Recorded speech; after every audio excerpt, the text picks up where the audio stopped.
If you dare to explore the darkest mysteries, subscribe now to Whispers in the Dark. Activate notifications and be prepared to hear whispers that may haunt you even in the silence of the night. Real stories, mysterious events, and spine-chilling tales. But beware, fear will always be your companion here. Click the subscribe button before it's too late. The British soldiers' post-army experience as a game warden in Congo. When I first set foot in Virunga National Park, I thought I knew what danger felt like. My years in the British Army had shown me more than enough of it. Combat zones, roadside IEDs, and the constant tension of not knowing what was around the corner. But the Congo was different. It wasn't just the physical danger, though there was plenty of that. It was the weight of unpredictability. The jungle itself seemed alive, not just with animals but with threats. Poachers armed to the teeth, rebel factions hiding in the shadows, and the kind of isolation that gnaws at you when help is miles or days away. I signed on to be a game warden thinking it would be a way to use my skills for something meaningful after the army. But nothing had prepared me for what lay ahead. One morning, just before dawn, we got a tip-off about poachers setting up snares near one of the elephant migration routes. It was routine, if anything in this job could be called that. The team consisted of a few locals, another former soldier from South Africa, and me. We hiked for hours, machetes cutting through dense undergrowth, the humidity pressing down like a weight. I remember the silence most of all, the kind that makes you strain your ears for something, anything, out of place. We reached the area and started dismantling the traps when we heard it, a single gunshot echoing through the trees. It wasn't close, but it wasn't far enough either. My hand instinctively went to my rifle, a habit I thought I'd left behind in the service. We froze, scanning the jungle for movement, and that's when I saw it, a flash of something metallic glinting through the leaves. The glint disappeared as quickly as it came, and my pulse kicked into overdrive. I signaled to the others to spread out and stay low. The jungle has a way of playing tricks on you. Every rustle feels like a threat, every shadow a figure. We waited, muscles tense, for what felt like an eternity. Then came another sound, this time much closer, a branch snapping underfoot. Whoever it was, they were moving toward us. I raised my rifle, heart pounding, trying to focus through the adrenaline. The foliage in front of me shifted, and I caught sight of a man. He was armed, carrying an AK-47, and wearing a faded camo jacket. Poacher or rebel? It didn't matter in that moment. Either one meant trouble. I made eye contact with the South African, who was about 10 meters to my left, and we both nodded. If it came to it, we were ready. But before we could act, the man stopped, his head cocked like he was listening for something. Then, without warning, he turned and disappeared back into the jungle. I exhaled, realizing I'd been holding my breath. We regrouped, whispering fiercely about what to do next. The locals were on edge. They'd seen too many situations like this escalate into bloodshed. We decided to finish dismantling the snares quickly and retreat. As we worked, every sound felt magnified, the buzz of insects, the distant calls of birds, even the creak of the trees in the wind. The jungle felt alive in a way I'd never experienced before, and not in a comforting way. By the time we finished, the tension was suffocating. We moved back toward camp as fast as we could without breaking into a run. We made it back to camp just as the sun started to dip below the horizon. The air was cooler, but it did nothing to ease the weight pressing on my chest. The camp was little more than a cluster of tents and a makeshift wooden shelter we used as a command post. I busied myself checking the snares we'd recovered, trying to shake the unease that clung to me like the humidity. The others were quiet too, the kind of silence you only get from people who've been through something they can't quite process yet. It wasn't until later, when we were sitting around the fire, that one of the locals broke the silence. "That man wasn't a poacher," he said, his voice low and steady. "He's from the militia."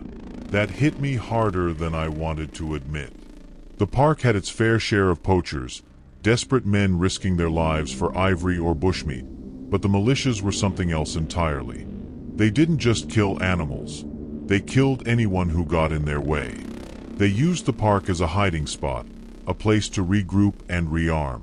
And now, it seemed, we'd stumbled into their territory. I lay in my tent that night, staring at the canvas above me, my rifle within arm's reach. Sleep didn't come easily. Every rustle outside the tent felt like footsteps, every distant animal call like a warning. My mind kept going back to the man in the jungle, wondering if he was out there still, watching us. The next day, I woke up to the sound of raised voices outside my tent. I grabbed my rifle and stepped out, squinting against the morning light. The South African, who I'd come to know as Daniels, was arguing with one of the locals. "We can't just sit here," Daniels was saying, his tone sharp. "If they're in the area, we need to find out how close they are and whether they're planning anything." The local shook his head, clearly frustrated. "You don't understand. These people don't fight fair. They'll wait until we're out in the open and pick us off, one by one." I stepped in, trying to calm things down. It was clear we couldn't stay idle, but charging headlong into the unknown wasn't a great idea either. We decided on a compromise, a small patrol to scout the area and confirm if the militia presence was real or just a one-off encounter. Daniels and I would go, along with one of the locals who knew the terrain. As we set out, the jungle seemed even denser than usual, the shadows deeper and the sound sharper. Every step felt like it carried the weight of 1,000 possibilities, none of them good. We stuck to narrow animal trails, moving cautiously, our senses on high alert. About an hour in, we found something that stopped us cold, a campsite. It was hidden in a clearing, partially camouflaged with branches and leaves. There were no people, but the signs of recent activity were everywhere. A smoldering fire pit, empty food wrappers, and ammunition boxes stacked neatly near the edge. Daniels crouched down and picked up a spent shell casing, holding it up to the light. "AK rounds," he muttered. My stomach turned. It wasn't just poachers we were dealing with.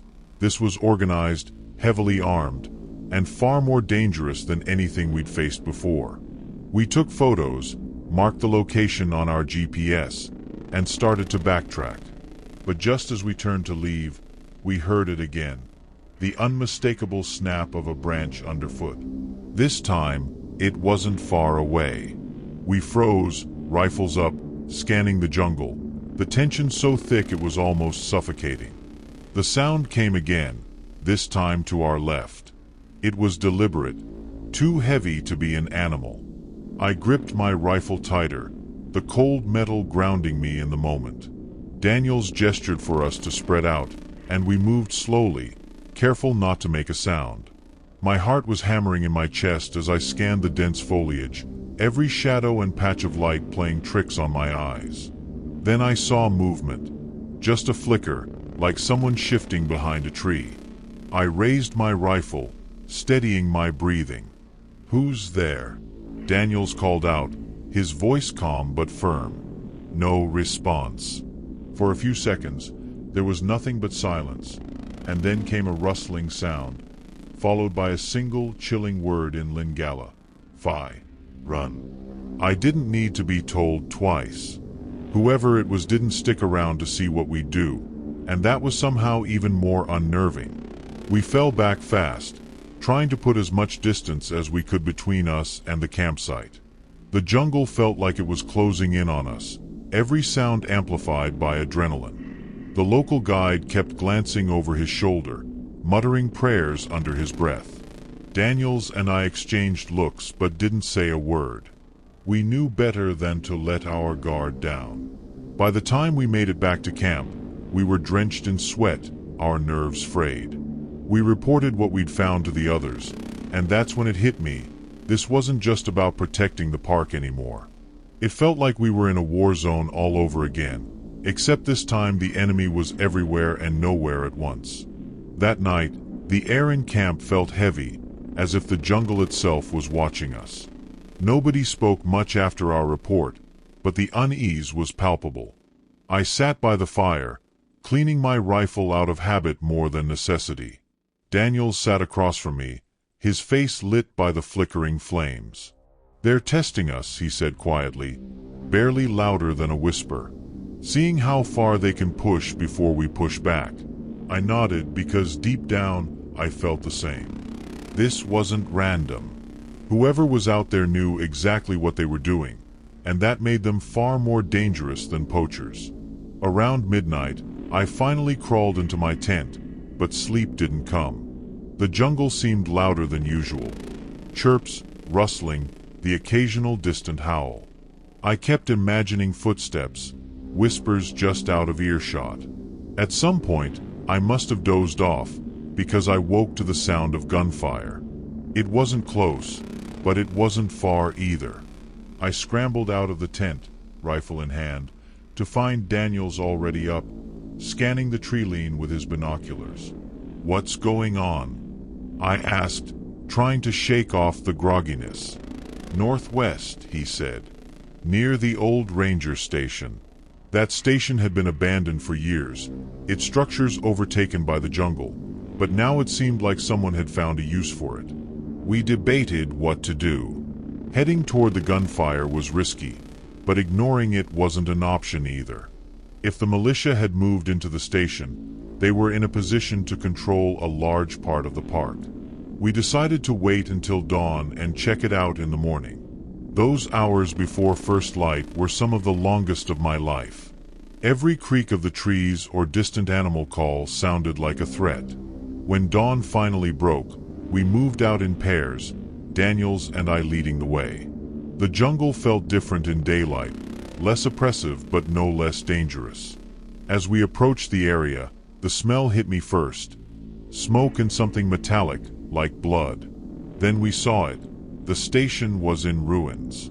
Bullet holes riddled the walls, and the air was thick with the acrid stench of spent gunpowder. The scene at the ranger station was worse than I expected. The old wooden structures were splintered, parts of the roof collapsed, and the ground was littered with shell casings. We moved carefully, our rifles raised, scanning every shadow. The smell of blood hung heavy in the air, and my stomach churned when we found the source. A body, slumped against the wall, riddled with bullets. It wasn't one of ours, but the sight didn't bring any relief. Daniels crouched to inspect the body. "Looks like one of the poachers," he muttered. "They're sending a message." That thought stayed with me as we searched the rest of the station. We didn't find anyone else, but the destruction was deliberate, almost surgical. Whoever did this knew the terrain, knew the station, and likely knew we'd find it. It felt like a warning, and the unease in my gut only grew stronger. As we were leaving, Daniels stopped suddenly and pointed to the ground. I followed his gaze and saw fresh boot prints leading into the jungle. They weren't ours. Someone had been watching us. We didn't linger. The walk back to camp was tense, each of us checking over our shoulders constantly. By the time we returned, the sun was high, but the warmth did nothing to cut through the chill I felt inside. The others listened in silence as we recounted what we'd found. Nobody spoke for a long time after.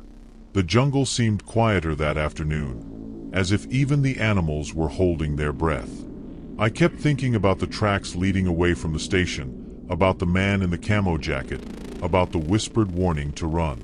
That was months ago, but I still can't shake the feeling that I'm being watched. The park hasn't been the same since. The poachers are more aggressive, the militia's bolder, and the animals harder to protect. Some nights, I lie awake in my tent, rifle by my side, listening to the jungle. I tell myself it's just the wind, just the wildlife.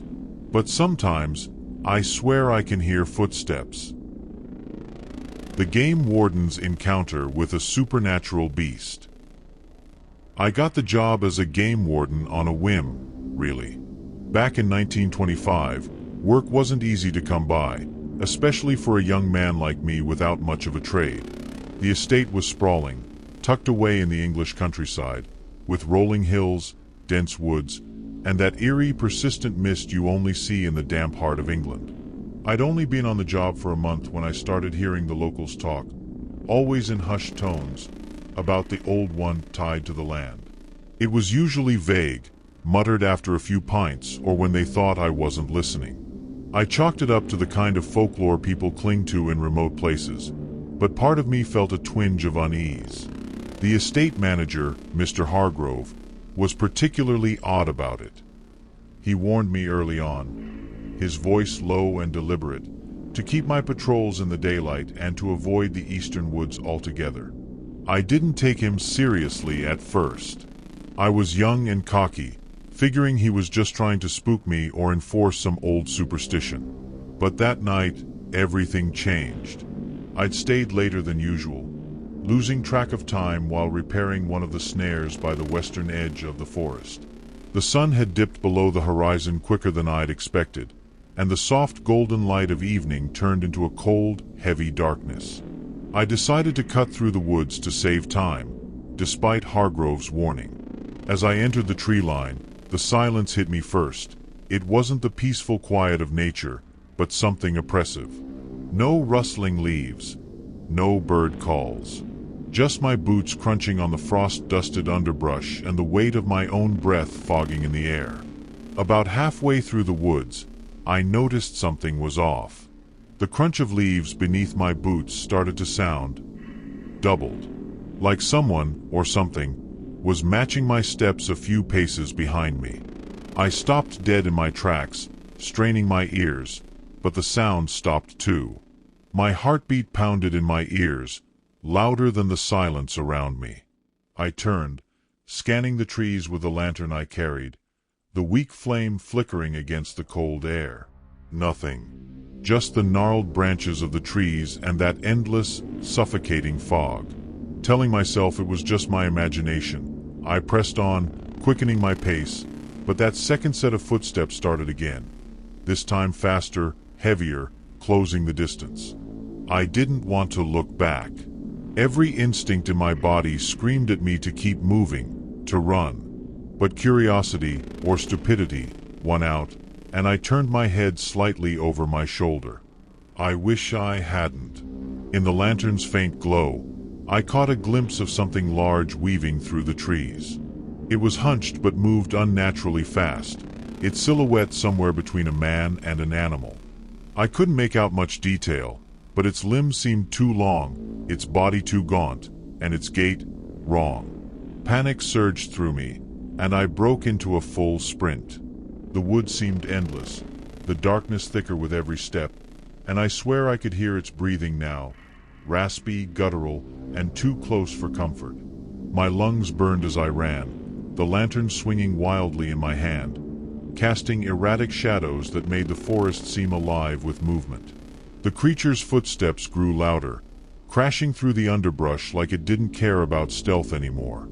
I didn't dare look back again. I just focused on the faint light ahead that signaled the edge of the woods. My mind raced as fast as my legs. What was this thing? A poacher?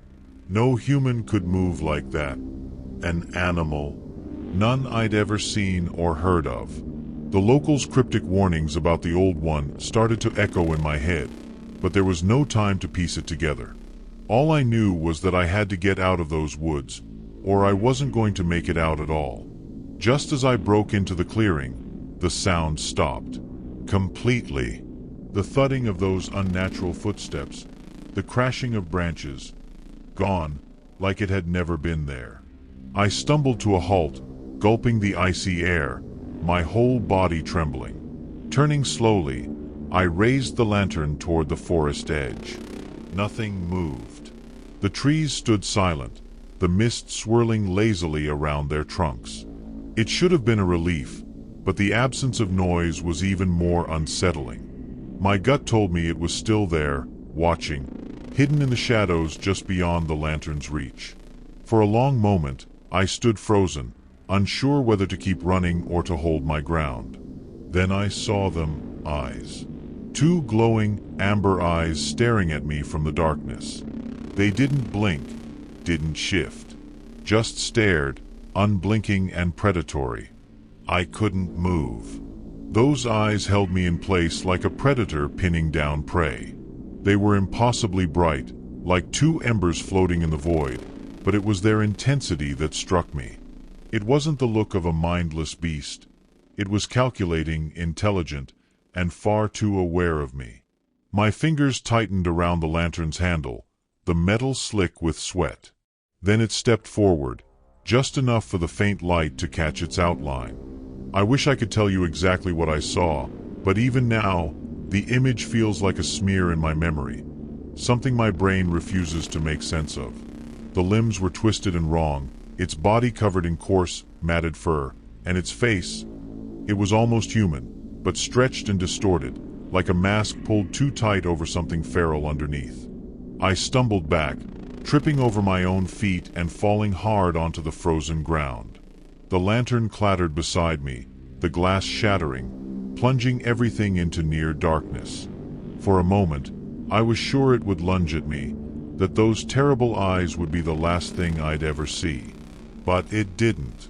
It just stood there at the edge of the woods, its head tilted as if it was deciding something. Then I heard it, a deep, guttural growl that seemed to vibrate in my chest. It wasn't a warning or a threat. It was almost a command. Before I could think to move, it turned and disappeared back into the trees, its shape swallowed by the fog as quickly as it had appeared. The silence returned, heavy and oppressive, leaving me lying there in the clearing, shaking and unable to breathe. I don't remember how long I lay there, staring at the spot where it vanished. My body refused to move, every muscle locked in terror. When I finally managed to pull myself up, my legs felt like they didn't belong to me. I limped back to the estate house, glancing over my shoulder every few steps, convinced that thing would come charging out of the darkness. The air felt colder than before, biting through my coat, and the mist clung to me like it didn't want to let me leave. When I reached the door, I practically collapsed against it, pounding until Hargrove opened up. His face went pale the moment he saw me, but he didn't say anything, just pulled me inside and bolted the door behind me. I started to stammer out what had happened, but he cut me off.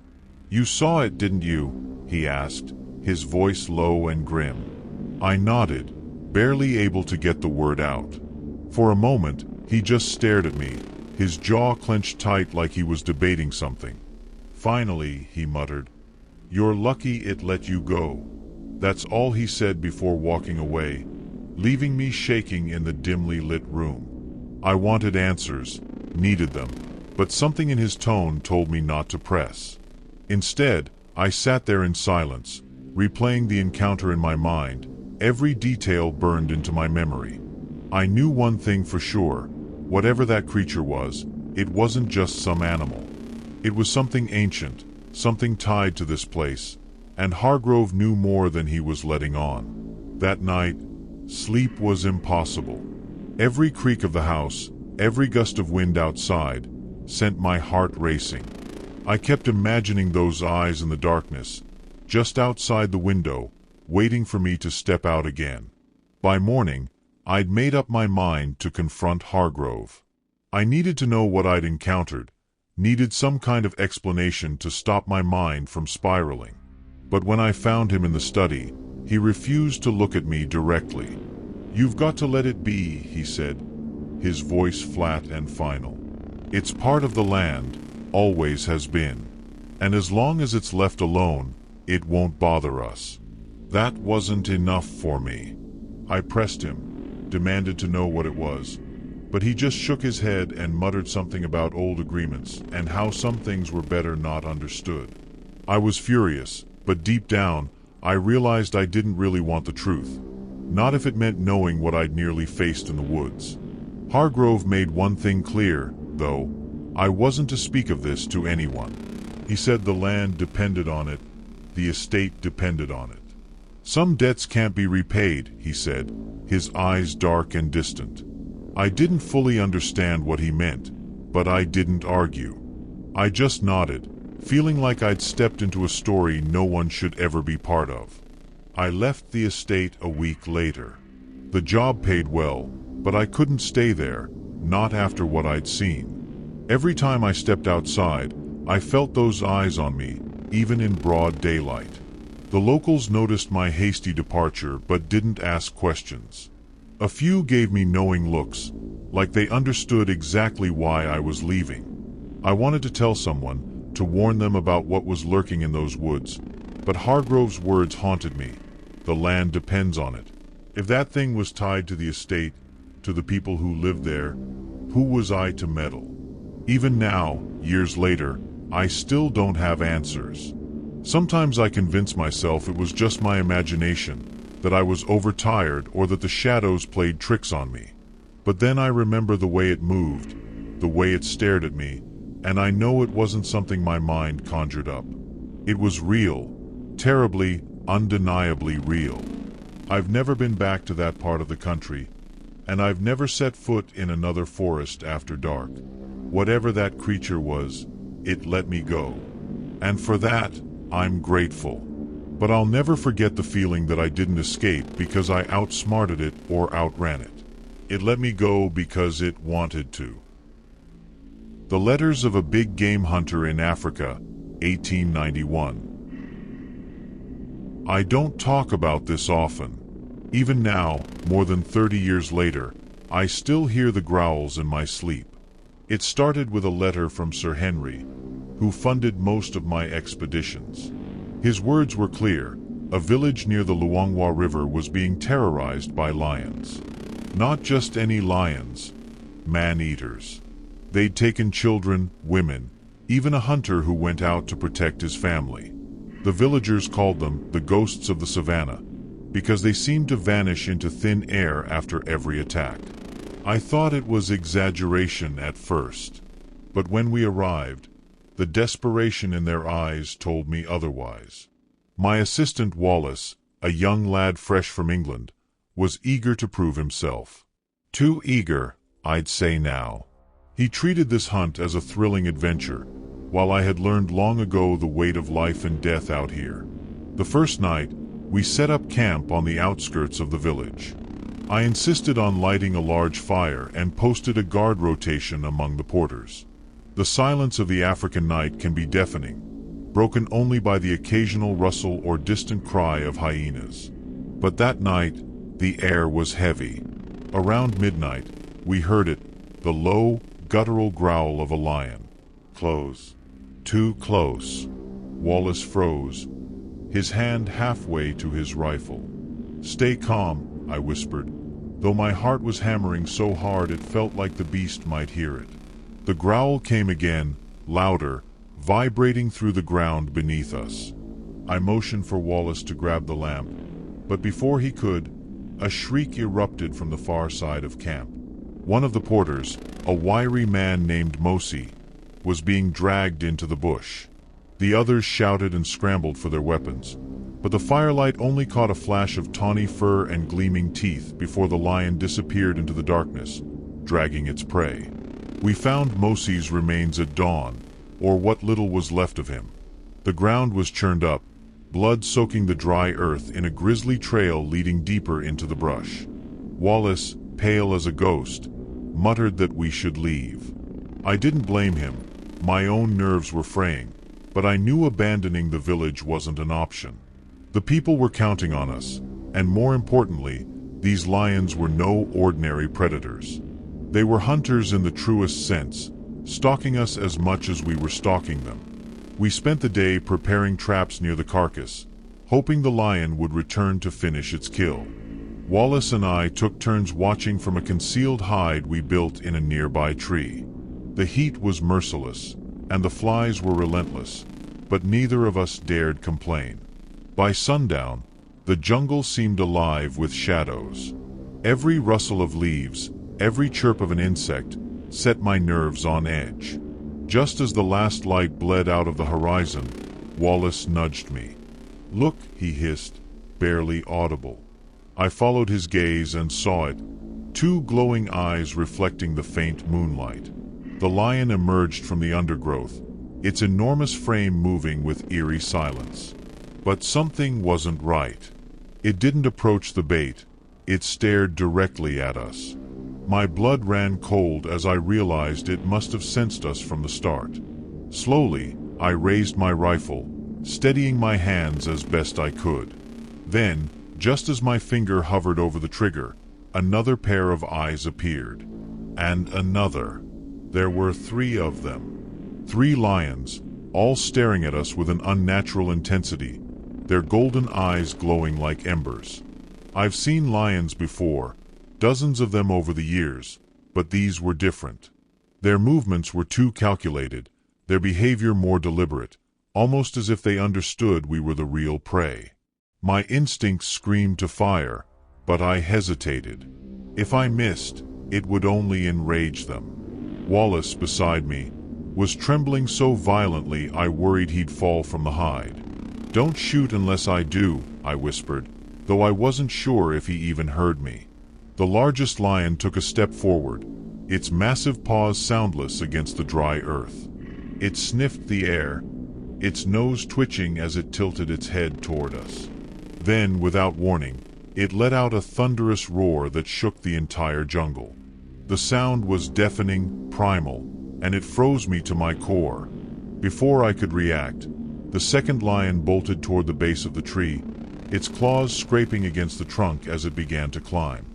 I fired instinctively, the crack of the rifle splitting the night, and the beast dropped back to the ground with a snarl. But the other 2 didn't retreat. They only grew bolder. The wounded lion thrashed on the ground, its growls mixing with Wallace's panicked breathing. I reloaded as fast as my shaking hands allowed, but the other 2 lions didn't flinch. The larger one, the leader I was certain, took slow, deliberate steps toward the tree, its eyes never leaving mine. It was testing us, trying to gauge our next move. My hands were slick with sweat, and I had to wipe them on my trousers to steady the rifle. Wallace let out a strangled gasp as the second lion began circling beneath us, its tail flicking like a whip. "Focus, Wallace." I snapped, my voice sharper than I intended. I needed him to keep his wits. If we lost our nerve, we were finished. Just as I lined up another shot, I felt the tree shift. My stomach dropped as I realized what was happening. The lions weren't just waiting. They were trying to bring us down. The leader rammed the trunk again, harder this time, and I clung to the branch for dear life. Wallace fumbled with his rifle, shouting something incoherent, but the words were drowned out by the next roar. The fallen lion thrashed for a moment before going still, but its death seemed to ignite the others. The largest one, the leader I was certain, circled the base of the tree, growling low and deep, while the third lion disappeared into the underbrush. That terrified me more than the one I could still see. Wallace fumbled with his rifle, his breath coming in shallow gasps. "They're going to bring the tree down," he stammered, his voice barely above a whisper. I wanted to tell him he was wrong, but I wasn't sure. These creatures weren't behaving like ordinary lions. Suddenly, the undergrowth to our right exploded in a flurry of movement. The third lion had reappeared, lunging toward our hide with a speed that defied belief. It leapt, clawing at the base of the platform, sending splinters flying as we clung to the trunk for dear life. Wallace screamed and fired wildly, the shot missing by a mile. I swung the butt of my rifle at the lion's face, connecting with a sickening thud, but it only seemed to anger the beast. Below us, the leader growled louder, its sharp teeth glinting in the faint moonlight. I realized, with a sinking dread, that they were working together. The tree swayed under the combined weight of the lion's assault. Wallace was losing it, mumbling prayers under his breath as he reloaded with shaking hands. "They'll tear us apart," he shouted, louder than he should have. I slapped my hand over his mouth, my own fear boiling into anger. "Shut up, or they'll do it faster," I hissed, though I wasn't sure how much time we had regardless. The leader began pacing again, its tail flicking methodically, as if calculating its next move. The one I'd hit was still clawing at the platform, its growls vibrating through the wood beneath us. Then came the silence. It was sudden, like the jungle itself was holding its breath. No growls, no rustling leaves, just the oppressive weight of stillness. "Where did they go?" Wallace whispered, his voice barely audible. I scanned the ground below, gripping my rifle tightly, my knuckles white. The leader had vanished, and so had its companion. My heart pounded as I strained to see into the shadows. That's when I heard the creak. Above us. My head snapped up, and I caught the gleam of two eyes staring down from the branches above. The lion had climbed the tree. I didn't even think they could do that, not at this height, but there it was, perched just above us, its claws sinking into the bark. I could see every detail. The thick muscles rippling under its tawny coat, the scar running across its muzzle, and those eyes, locked on mine with a cold, almost human intelligence. "Shoot it!" Wallace screamed, raising his rifle, but the shot never came. Before he could fire, the lion leapt down. It hit the platform with such force that the entire structure splintered beneath us. I felt myself falling, the world spinning as branches snapped and ropes gave way. I hit the ground hard, the air knocked from my lungs, and for a few disorienting seconds, I couldn't move. The growls surrounded me now, low and guttural, like a predator toying with its prey. Wallace was somewhere behind me, coughing and crying out, but I couldn't afford to look back. My rifle was gone, lost in the fall, and I scrambled in the dirt for anything to defend myself as the leader's shadow loomed closer. I found a fallen branch, thick and jagged, and gripped it like a lifeline. The leader emerged from the shadows, its massive frame illuminated by the faint glow of our scattered lantern. It moved with slow, deliberate steps, its muscles coiled like springs, savoring the hunt. I could hear Wallace behind me, whimpering and trying to reload, but I knew he wouldn't be fast enough. The lion let out a low rumble, a sound that seemed to vibrate through my very bones, and then it lunged. Instinct took over. I swung the branch with every ounce of strength I had, catching the beast across the face. It yelped, more in surprise than pain, and backed off momentarily. My hands were trembling, and my breaths came in ragged gasps. "Wallace, now!" I shouted, my voice cracking. He fired, the shot echoing through the night, and the lion roared in fury. It staggered, blood spraying from its shoulder, but it didn't fall. Instead, it let out a deafening roar that seemed to summon the other lion, which burst from the underbrush like a specter, charging straight for Wallace. Wallace barely had time to react. The second lion hit him with full force, knocking his rifle from his hands. I'll never forget the sound, the crunch of bone, the guttural scream that tore from his throat. I shouted his name, but it was useless. The lion pinned him to the ground, its jaws closing around his shoulder as he thrashed beneath its massive weight. Without thinking, I charged toward them, wielding the broken branch like a spear. I drove it into the lion's side, again and again, until it released Wallace with a blood-curdling snarl and turned its attention to me. The leader wasn't far behind. I could hear it circling, its growls growing louder, more feral. Wallace was barely moving, his breath shallow as blood pooled beneath him. I grabbed his fallen rifle, fumbling to reload as the lions closed in. My hands were slick with sweat and shaking so badly I almost dropped the cartridges. Somehow, I managed to load a single round before the leader sprang toward me. Time slowed. I raised the rifle, aimed for its chest, and pulled the trigger. The shot rang out, and the beast collapsed mid-leap, landing just feet away. The leader's body hit the ground with a sickening thud, its golden eyes dulling as it took its final breath. For a moment, everything was still. The other lion hesitated, glancing between me and its fallen companion. I braced myself, expecting another attack, but instead, it backed away, growling low in its throat. It disappeared into the shadows, leaving only the sound of my ragged breathing and Wallace's faint, pained groans. I dropped the rifle and stumbled to Wallace's side. His face was pale, and his clothes were soaked with blood. "Stay with me," I muttered, tearing strips of cloth from my shirt to bind his wounds. He tried to speak, but all that came out was a weak, gurgling sound.